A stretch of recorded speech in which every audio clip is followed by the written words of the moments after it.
Hey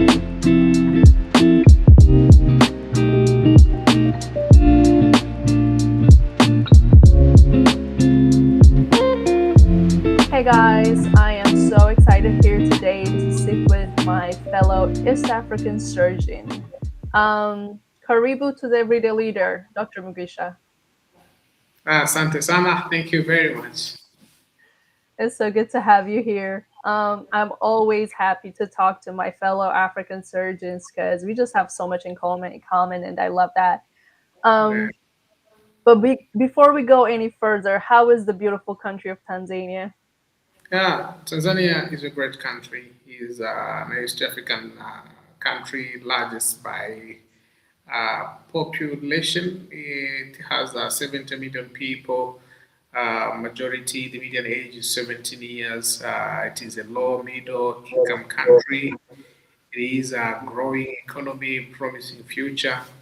It is a home of a number of surgeons, East African surgeons who trained here in Tanzania. We have 12 medical schools that train medical doctors, and out of them, like 6 schools can train specialist medical officers to become medical specialists, and included surgical specialists included. Wow, that's Yeah. huge.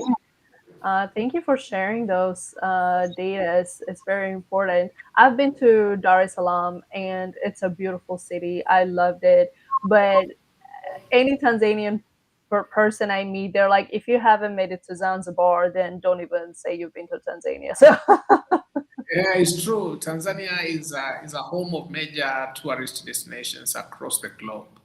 It is the home of freestanding mountain, the highest freestanding mountain in Africa, which is Mount Kilimanjaro. And we have the archipelago, the Zanzibar Islands, which is the two islands, the Pemba and Unguja. These are UNESCO heritage destinations, and therefore we are so proud to be given this privilege. It's a geographical privilege to host these historical sites and major tourist destinations. love it. So beautiful.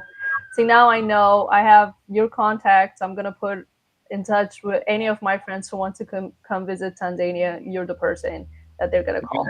yeah, I'm very happy to. I'm very happy to host them. I'm very happy to welcome. Yeah, they have a chance now. They have a chance to get into the country very quickly and very warmly. See, there you go. All Yeah. right.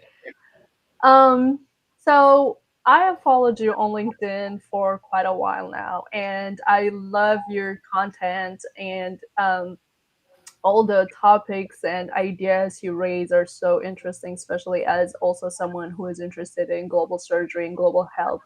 And I want to read part of your one of your recent posts on LinkedIn, and I want to be known by healthcare leaders and practitioners I have mentored code.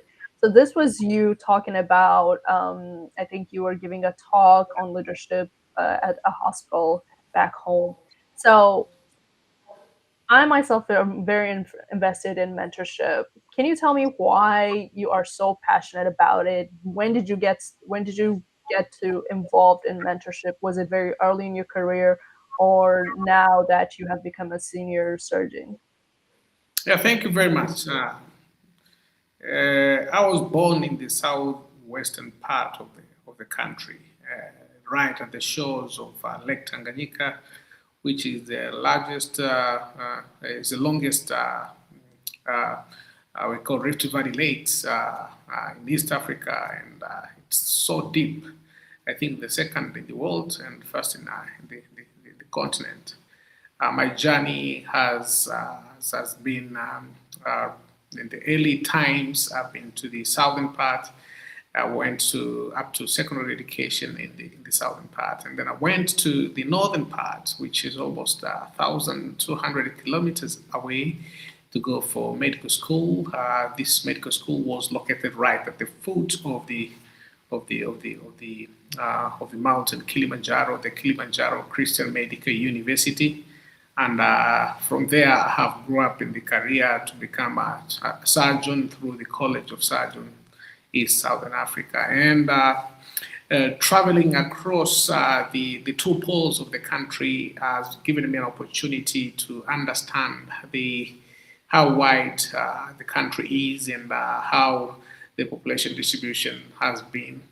And growing up as a medical student and becoming a medical doctor and then becoming a resident, a trainee in surgery, and eventually graduate several years back, I noted that there is a very great opportunity to mentor the future generation because not so many doctors have been there. Looking the tradition of becoming a surgeon, it has been a very terrifying moment in the past in cross continent, even in the US, even in the UK.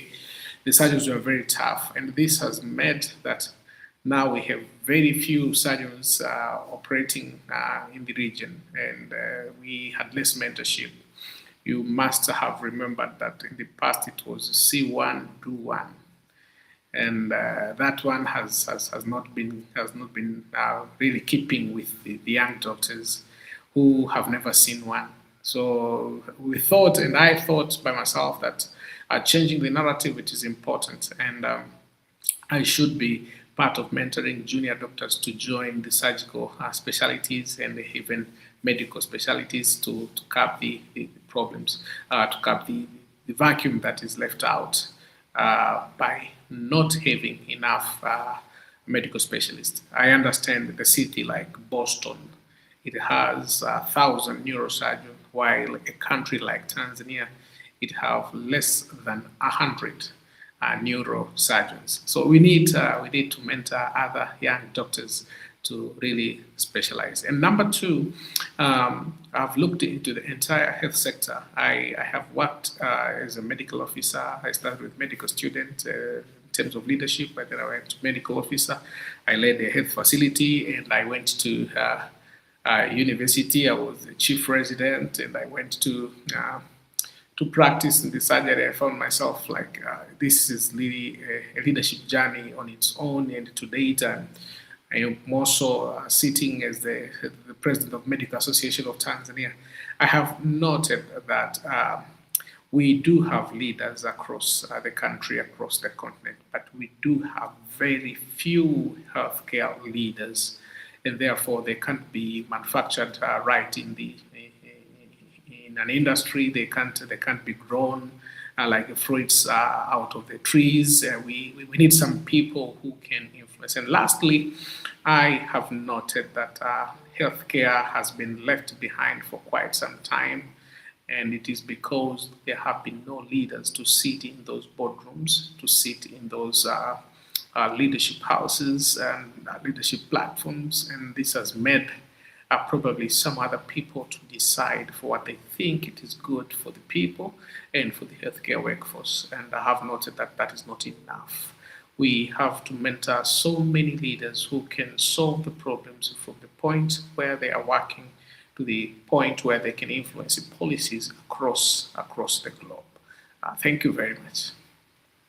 Yeah, great points, to be honest. I mean, first of all, all the challenges and the experiences you've went through has made you not necessarily someone who is angry about it, but rather who looks for a solution and thinks about what can I do for the coming generation to have a better experience than I did. And I love that. And I can see that from, whether it's the stuff you do on LinkedIn or just this conversation we're having right now.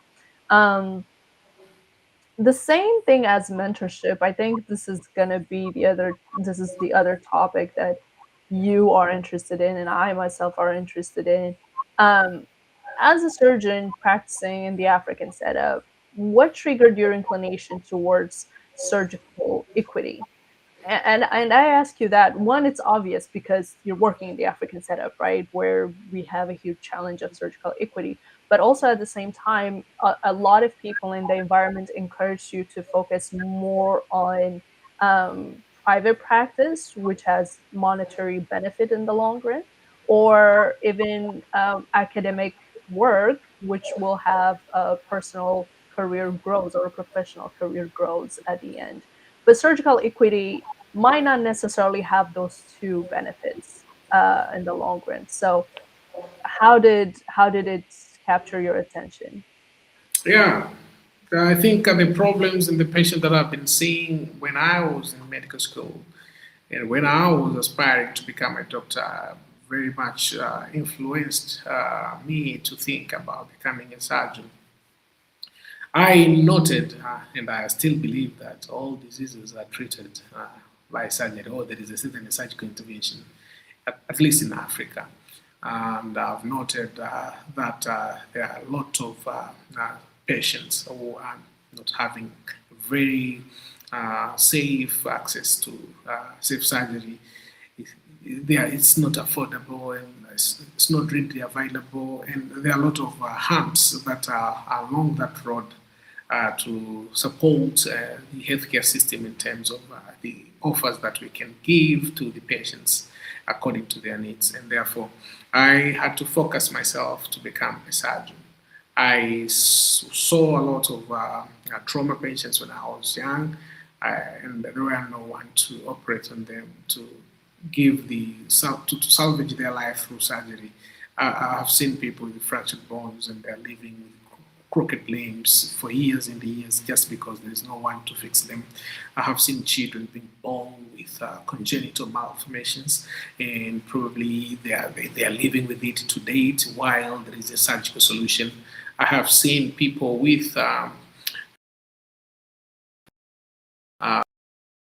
processes where and it was necessary to observe what malaria can do, and surgery had to play a certain part in it.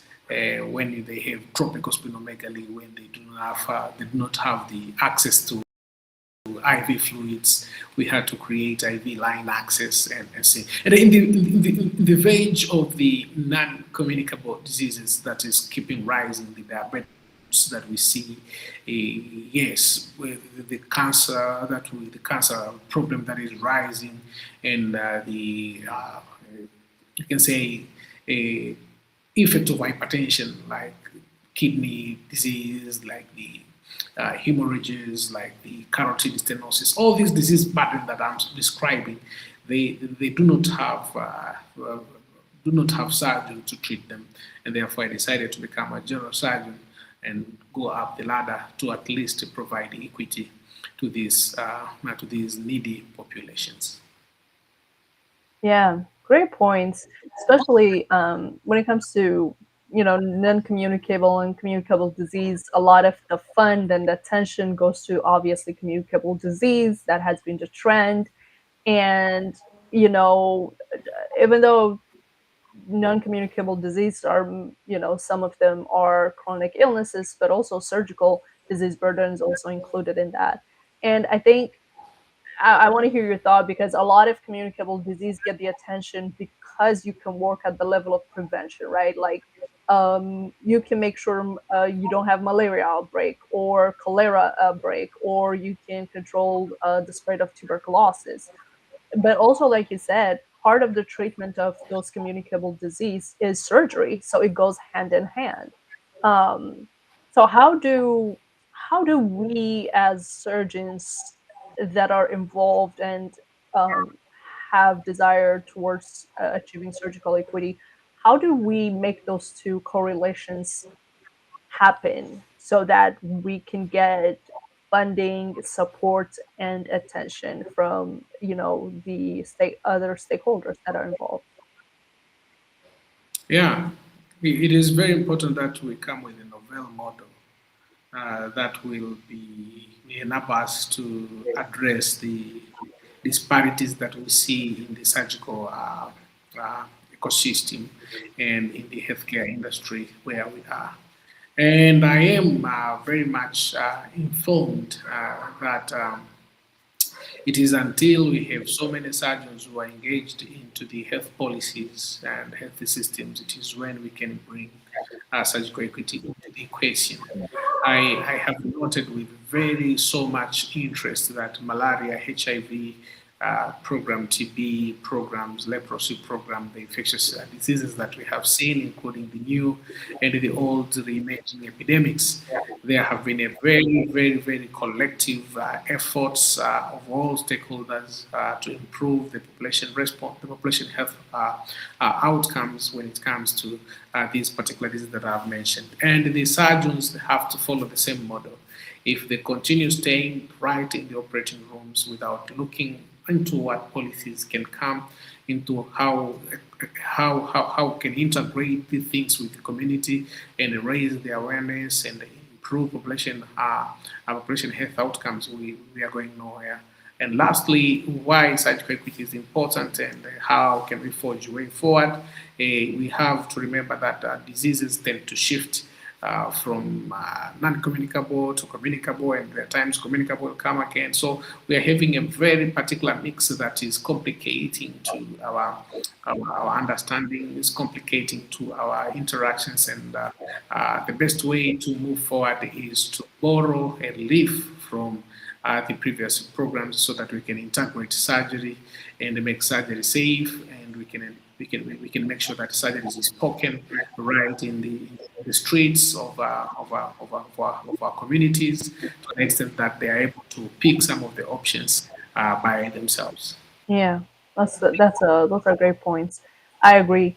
Um, so, what is leadership in your setting? Because you are a leader, and most of us in in the healthcare system, especially in surgery, we are kind of thrown into leadership without any official introduction or training or whatnot, right? So, what is leadership in your setting, whether it's in the theater or clinic or through the different roles you have through the Smile Train outreach programs or the surgical teams working for safe surgery in Africa, all those programs that you're involved in, and what do you hope to achieve in those, whether personally or as a collective? Yeah, thank you very much. In my setting, this is very common, even in other African countries apart from Tanzania.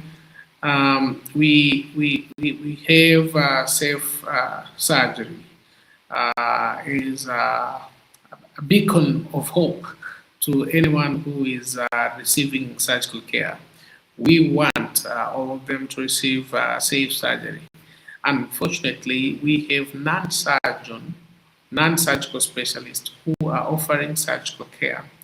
And within that particular field, then we have some of the patients receiving surgical care that is not safe, and probably they are not getting right diagnosis, they are not getting right surgical uh, uh, procedure. When they go to procedure, they have some harms that uh, they have complications that could be avoided, and therefore I identified myself that is important that I lead initiatives of safe surgery across my country, across my practice, across my hospital, and I have to go beyond the operating room to make sure that people understand that safe surgery is a necessity, is not an option, is something that we need to demand. We have to be intentional to offer surgical care that is safe. And I've noted also in my practice that we need to have we have leaders who have got a very great influence, because leadership is about influence, and the influence there. If you don't have followers, it is very important that you are to note that you are not leading anyone. So it is important that to see, as I mentor doctors, young doctors, and as I grow up in surgical career or taking the consultant level, we always have followers that we need to lead them, and we need to provide right approach to problems. And a leader have to solve a problem. I have noted, I did my research and I noted that there's a great shortage of problem solvers. And I can say problem solvers are in short supply. In Africa, it is very, very scarce, and we need some of us to step up into the field and provide appropriate leadership that can solve problems. You can see and you can realize that leadership provide direction, and these problems requires a trajectory, requires a direction whereby we need all to follow to make sure that we achieve what we want. So my leadership is at my hospital. My leadership is at my country. My leadership is at all places where I go. I have to emulate and embrace leadership. And lastly, in the context of leadership, you can't lead others if you can't lead yourself. I believe that leadership is a certain skill that you have to develop and to emulate and to practice by yourself so that others can really follow your footprints. Thank you. Yeah, especially the self leadership. I think a lot of people kind of ignore it from their discussion of leadership, but that's really where it begins. If you really don't have any sense of self leadership and self direction, it's very hard to instill those values in other people.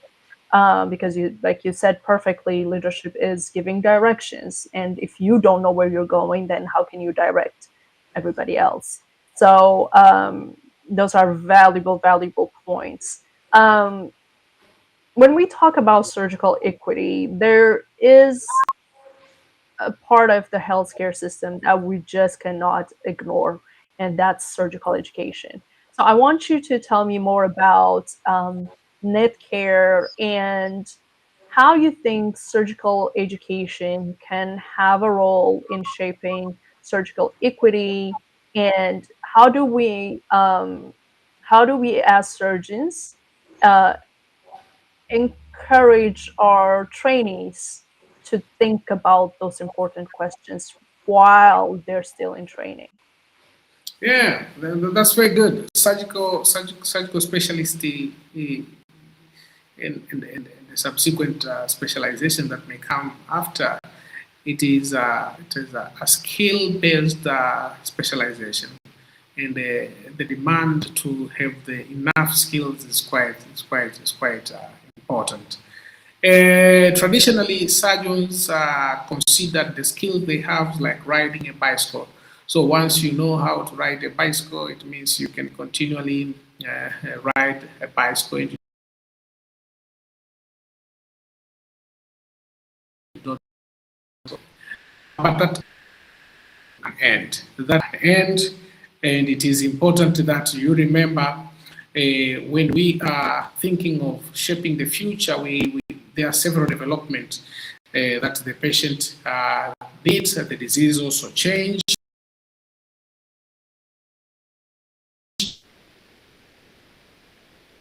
The people upgrade their skills so that they can provide appropriate care to our people. Again, and so my motivation was to make sure that I impart necessary skills. I start an organization that will definitely look at the crude skills that a doctor should have, providing opportunity to interact with the other doctors beyond the ones that are training you, and also to provide a platform for continuous surgical education and to support the growth, the skill growth with others as we interact during conferences that we organize at Netcare. So Netcare Foundation, it's an organization that I established it in 2020, a few years right after my graduation as a surgeon, noting that in Tanzania and many other African countries, non-surgeons, the doctors who are providing surgical care, they also needed to get to get some updates. And those who are in the field, they should have a platform for continuous surgical education. So we focused on a program we call Surgical Thursday Masterclass, which is every Thursday for 90 minutes, like the way we go to watch football. We should meet in the evening using the virtual platform, discuss one topic, and we discuss cases, and we discuss research findings, we discuss disease specific training, we have didactic lectures, and we invite different speakers across the continent and across the globe with a willing heart to share the expertise. In the last 5 years, we have also established a grand round whereby we find those who are very savvy in certain particular treatment of care or treatment options that are so advanced. They can share the ideas. These are most senior colleagues in the practice. They have seen a lot and they can share with the juniors who are going. Our platform is attended minimally and averagely by medical doctors, medical trainees. They are attended by surgical trainees. They are attended by surgeons, and they are also attending from all the 15 East African countries, right from Ethiopia, coming down to the south, up to Lesotho, up to Gabon. We are really advancing, and we are allowing going even sometimes beyond the continent. Residents who are training in China of African origin, they are joining. And those who are in Germany attending, they are of African origin who are in training in super specialty, they are attending. So in a nutshell, continuous surgical education is an important thing. It will sharpen the skills of how to pedal the bicycle, and in the future, we are looking to have established the courses like ICU course, like laparotomy course, like thoracotomy course. We will have specific skill sets, and we'll run also the surgical camps in different parts of the continent to make sure that we impart the necessary knowledge. Thank you. I love it. It's such a good idea, and it obviously has benefited a lot of people. That's why it's attracting a lot of attention, and I love that. Um, when you were putting it together at first, what was the biggest challenge? And over time, how did you solve those challenges? Yeah. So starting anything is not an easy thing. I really did some mapping to see what do I need and what can I have and how do I start small. My vision was very far-reaching, was beyond Tanzania, but we had to have a start. So I looked into the resources that I'm supposed to have. The first one was human resource. Where will I have the speakers to support the training? I have the skills by myself, but I can't teach every day by myself. I have to have other speakers. So every time I attend different conferences, I approach other colleagues who are interested to teach. Some can teach long course, some can teach just a topic. And in the last 5 years, I have been getting speakers across the globe. We have trainers from University of San Francisco, right in America. We have some in the UK. We have some in Africa. And then I also thought that for it to be sustainable, residents have to be engaged to to get on board, and then I have to devise a means that at least a resident should speak uh, once in a month for that particular session. So human resource now was covered. Then we came to technology. It was right after COVID, video conferencing technology becomes rampant, becomes available, and we utilized all the resources in the conferencing sector. So we started with Zoom. We went to Google Meet. We went to Microsoft Teams, and we asked the participant which one suits you so well, and because Zoom was the one that had started very well, had a lot of features. Many of them liked it for us to use Zoom. Now, Zoom is a subscription-based platform. In the first years, I had to pay out of my pocket. We should remind those who want to be leaders. There is a cost to pay for the dream to happen. So I had to pay out of my pocket several pennies to make sure that I survive with the subscription, because the free subscription we had is limited for less than 100 people, and it is less than an hour. It has maybe in the first time to three times. If you use you can use the three package three times in a day, and that one had a lot of complications when we advertise our free link. Many people could join, including the scammers, and they could destroy they couldn't give us the peace that we wanted in the meeting. And therefore, here comes a point where we started thinking, why can't we collaborate? So we started a collaboration with, after 3 years, we started a collaboration with a number of universities. I'm an alumni to my university. I talked to the colleagues in the university, and I was able to get the access link from the university. And so collaborations came into play to support what we have been doing. And now it was issue of consistency, time, and making sure that you set time. Sometimes you have a session and you are in theater. How do you go about? Do you leave the patient there and go to a session, or what? And therefore, I had to look for other people who can support leading these sessions. And I noted that because it's a non-paying, it's a voluntary session, uh, many would want to, but they won't stay for long.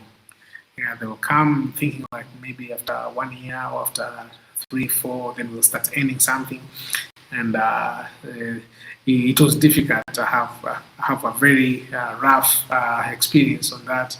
So some understood they could come for 2 weeks. For I use what I have to make sure that we achieve. Last year we had to sit down with some of my teammates and think around how best can we make it sustainable. Um, because sometimes they're not there. So we advertised to the participant, are you willing to come and moderate, come and support us? And some volunteers showed up. So we are thinking on how best we can motivate the volunteers, how best we can support them. And lastly, it is about the people to come. How do you invite them?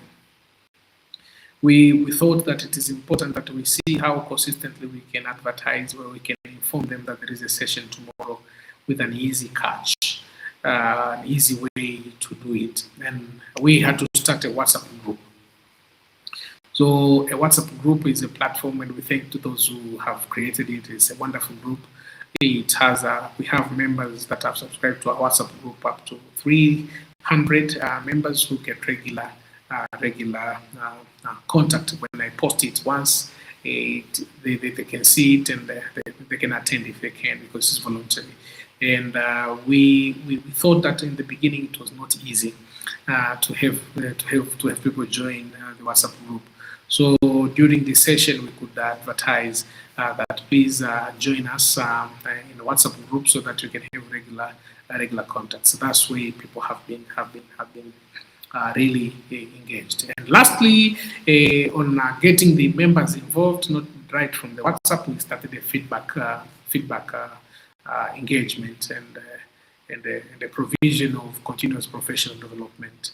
So we always run a survey at the end of the session, and we ask them, tell us your experience, and what went well, what went wrong to you, and how best do you want us to improve, and what are the next topics that you want us to feature in the coming talks. And the CPD, we had to enroll to the national CPD framework platform that it's here.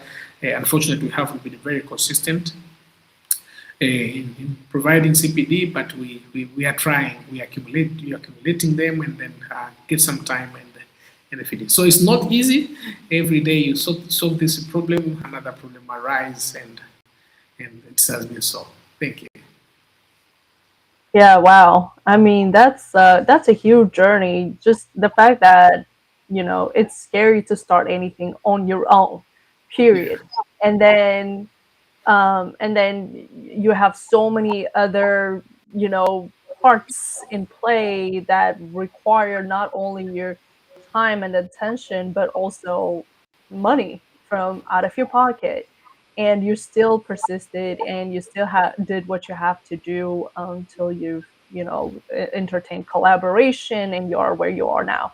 Um, and this just really goes to show why we really need mentorship, because now your mentees are going to know the need for funding when they think about starting a project or a program. They also have to think about those things down the line, because it's Sure. inevitable. It is a challenge that they're going to face. So they do have a better ground to, like, a foundation to start off of. But I love it. I have a friend in Ethiopia as well. He is also a GI surgeon, and they have come together with friends doing the same thing, but they do hands-on training for minimally invasive surgery and stuff like that. And but he talks about the same thing, all the challenges he faced initially, but then the response he's getting from the trainees and the students is so encouraging that he keeps going despite the challenges. So I think you have the right drive and motivation. So I don't think there's stopping you. I think it's going to get bigger and better than this. um, while we're at this topic, you talked about technology and just the pandemic, if anything, just showed us how much more we need to leverage technology. So, what do you think? What would be your advice for the surgeon who's already practicing, or even a trainee in the pipeline? How should they see technology, especially in the eyes of AI and what is about to come because of AI in the surgical Yeah. field? And I think to be very categorical, surgical technology should be another topic to be added in either Schwartz textbook of surgery or any other main reference books that Agreed. trainees use, because we are living in another time. When I look at the history, the first cesarean section was done along the the shores of Lake Victoria in East Africa, in Uganda, and in Tanzania, and that they used it was during Stone Age. They used the stone knives, and you can see today we have a scalpel that is stainless iron, and it is through the revolution that has happened from Stone Age to Iron Age, and now we are in the fourth industrial revolution, whereby we have Internet of Things, digital platform, digital engagement, AI, and things like that. So my encouragement to surgeons, they should embrace it. They should make use of it. They should plan how best they can leverage what technology can offer in four areas. Number one is in patient care. Patient care, patients will come, they have read all the information from the internet, they know their diseases, they know their surgical options, they know the complications. So if we want to move very fast and be in the place, surgeons have to engage in writing all those particular content, so that the patient they can get the right information right from the horse's mouth. Number two, they have to think on the use of technology in safe surgery. We see that now conventional open procedures like for prostate, it has really transformed. Very few patients now, even in Tanzania, will be receiving surgical treatment for prostate through the transurethral procedures, and now we have even the steam therapy for prostate. You just need to have the water vapors that are hot to go and treat the prostate, maybe shrink the size of the prostate. You can see that technology is coming very quick. Therefore, we have to make sure that we integrate these technologies into our practices. There is no need of exposing patients into a procedure that will give her or him longer time to recover, while we have fewer options and fewer safe options like laparoscopy, yes, TURP, like video assisted thoracotomies and endoscopic procedures. They have come into games, and they are really championing the change and the transition that the surgical healthcare. Number three, they should also be used to provide a connection, improving consultation. Now we have some technology of wearing a spectacle and being connected with a surgeon from a different part, and they can assist you to navigate in a very tough surgery. When you're operating, not every patient is the same every time you operate. Sometimes you are in the middle of the jungle of the same forest that you used to be, and you don't know where to go. You need some navigation, and that navigation that you need, it is important to be guided from the technology. Again, it is important that we know it can improve the precision of the care. Like when I'm writing medications, especially for uh, medications that we use into the pre-operative time and post-operative time, accurate dosing, AI can be trained and detect and simplify their work. They can saw the investigation, put them together, improve sensitivity, and when they come, they interpret. And not long ago, we saw a procedure that was done, and the surgeon was in England, and the patient was, I think, in China, and another patient was in India, and that particular distance didn't affect the surgical outcome. So Yeah. we can't run away. We can't run away from technology, and we, the surgeons, I'm sure we'll be the last people to be replaced if at all technology will replace human, which I don't think so. And we need to use it to our advantage, and it is possible to use it very well and very wisely. I agree. I don't know if you've seen this. There's this exoskeleton that they have designed for surgeons, so that your arms don't get tired when you're doing surgery. A lot of it, the plastic surgeons use it because it needs a lot of precision. But there's this exoskeleton that you can put on, and whatever not, it just stabilizes your elbow and your wrist and stuff like that. It's also part of ergonomics. And AI is just like that, right? It's like it's an external mind that we can harvest and use. A lot of physicians are a bit scared and worried because they think they're going to be completely replaced by AI, which I personally don't see that happening anytime soon.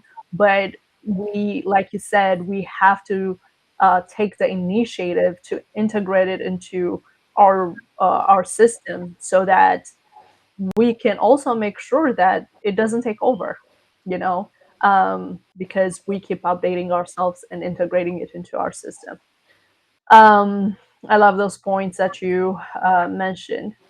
Um, so, whether through Netcare and your mentorship activities, you encourage women around you in your workspace to be the best they can be, and you do a lot of um, uh, posts pertaining to that, especially in this specific months of March.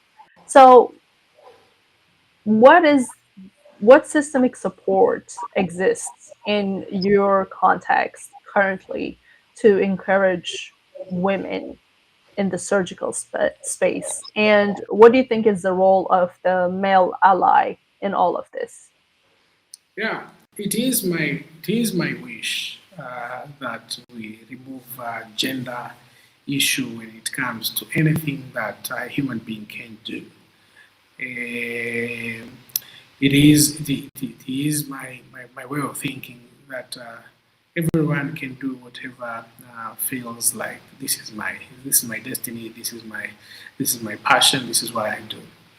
But it's very unfortunate we are living in a world that has a number of obstacles for both of us, male and female. But I can see that historically females have been have not been supported enough from our backgrounds. And times has come that we need not to stop. We really need to support them further to make sure that they realize the good given potential and they can give a very adequate contribution to the mankind in this world. When I travel and see and read from history about how women have contributed significantly into the survival, I know that they have done that job with so much commitment, so much sacrifices. I can imagine a pregnant doctor still assisting in the operating room. You can really feel that a female physician who is having dysmenorrhea still in the clinic, listening to other patients' stories and prescribe. You can see that when we all get back home, I put my legs right on top of the table, and the woman goes into the kitchen to prepare food. Although we're working in the same hospital and we have the similar schedule, when we get home, yeah, it is our turn to really make. And therefore, with those few examples that I've just mentioned, women need to be supported. That's why I take my time to support them wherever I have an opportunity to do so. I do it with all my heart, with all my strength, with all my might. The frameworks in Tanzania are not different from those one in the other African contexts because we share the origin of mankind and we share the culture. We share a lot of things. That's why the practice remain the same. But there is a very clear good light at the end of the tunnel that people are starting changing, starting giving opportunity to females, supporting them, taking care of them. Yes, there are few issues that at the hospital we do not support them very well. We do not have, many hospitals do not have call rooms where females they can go and put their bodies, just lie their head on the pillow when they are on a busy call. We often share the same room.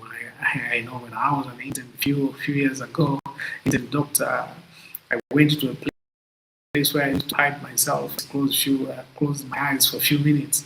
Yeah, this day when I went there, I find there is someone else who have occupied that particular spot. And this was none other than a female intern whom we were working together. I said, okay, continue. I'll go find another place.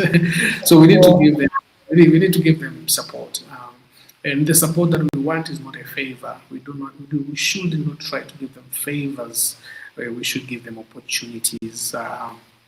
Whereby we can all flourish, we can support each other, we can have the ecosystem that support each other. In Tanzania, female surgeons account and many other in the eastern region, Cosexa region, we have around I think 10% to 12% of surgeons are women.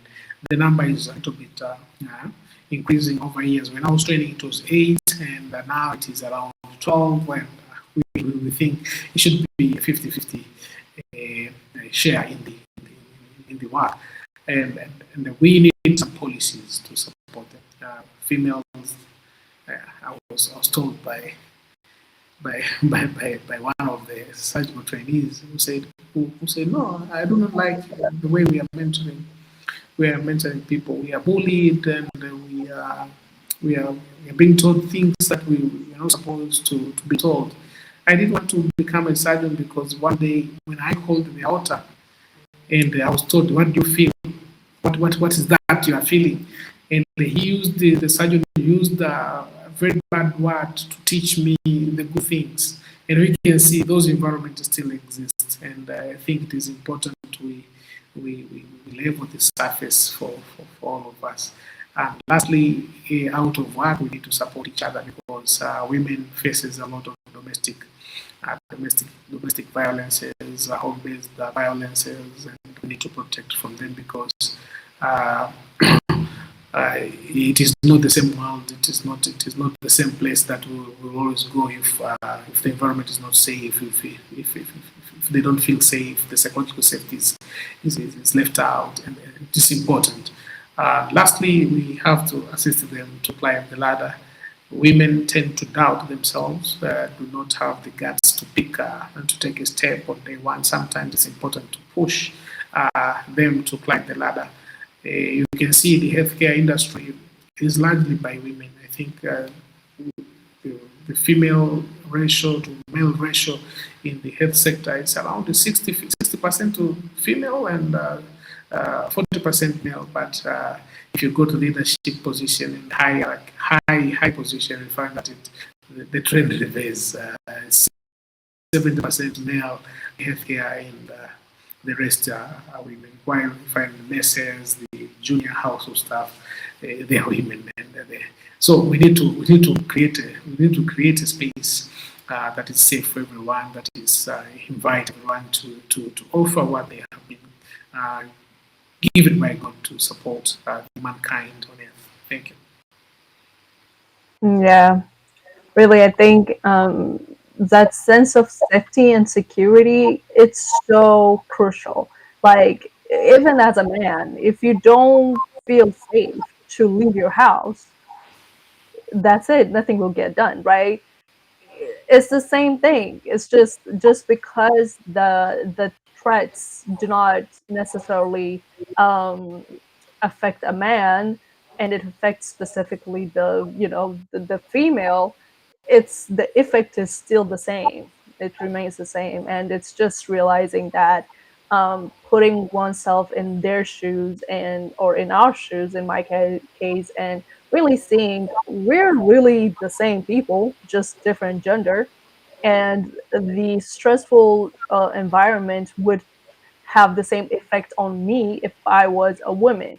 That's just how men should really look at it. And like you said, the population of Africa, most African countries, is almost 50-50, the female population versus the male population. And women, when they come to healthcare, they would rather be treated by women. You and I know that. If your mother goes to a healthcare provider, there are certain things that if it's a male healthcare provider, she wouldn't feel open or comfortable to discuss with a male doctor versus if it was with a female doctor, right? So as being half of the society, like you said, representation in higher places and further education should also ideally be the same. But I think we're on the right track, as you mentioned, because undergraduate, especially medical school, we're now assisting 50-50. Even in some circumstances, six women tend to have the larger proportion. So hopefully, we are going to be able to achieve those things. So we talked about a lot of things, all the great works you've done, whether it comes to when it comes to surgical education, surgical equity, or mentorship and everything.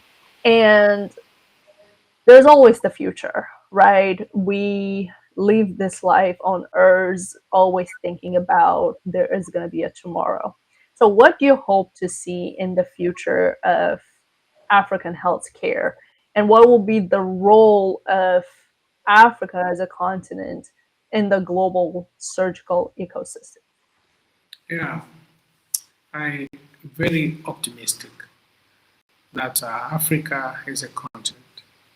One day will rise to the levels whereby all who will be suffering from certain maladies will receive the care that their colleagues are receiving outside of this continent. I hold the view that surgical healthcare will be part and parcel of the universal health coverage, the indispensable part that everyone will have a good, quick access to safe care. I really look forward and see that a day shall come whereby Africa will embrace surgeons in the field of public health, whereby surgery will be no longer the neglected stepchild of global health and public health. A day is coming ahead of us whereby we'll have the similar technology of surgical care and in surgery here in the continent, like our counterparts in other parts of the world. Africa is rising, there is a future, and I'm hopeful. Something has to be done, and that person to do it is me and you, at least to start. It is very important that we integrate surgical care into the healthcare system. And all of us together strengthen the healthcare system. That's why myself have engaged into many other platforms that will help us to improve our healthcare systems across the continent. I have done a fellowship in Pan Africa Surgical Care, a program that is run by the University of Global Health Equity together with the Smile Train to support to address surgical needs across the continent. I look forward that one day Center for Disease Control and Prevention right in Ethiopia, Addis Ababa, will have surgeons, will have surgical nurses, will have surgical experts as part of the armamentarium of safeguarding the healthcare we want in the continent. I look forward for a day where every citizen, once asked to get surgery, will never think twice.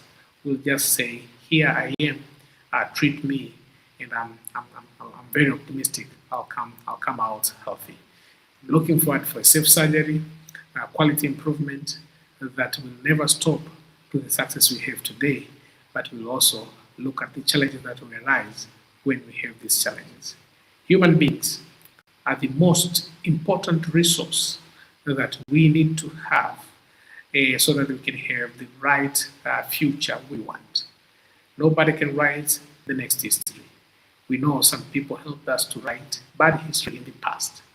Time has come for us to write our own history the same way we want. They say it is until we reach that level, it is when we can be sure of surgical equity, we can be sure of having enough surgical workforce, and we can be sure that safe surgery will be a reality to everyone. That is what I think tomorrow deserves, and we are the one to make it happen. Thank you. So inspiring. Thank you so much, Dr. Miguchi. It's been such a great 1 hour. It didn't feel like an hour at all. I appreciate you. You've dropped so many gems, and I know when when it gets to the listeners' ears, it is gonna have a huge effect and impact. So thank you so much for coming on the Everyday Leader. Thank you for the great points, and I hope to have you back soon. Talk about other important topics, and you will update us on the progress of your exciting projects that you have lined up. Thank you so much, Dr. Patricia. Yeah, thank you very much for having me. I wish you the best, and together we will do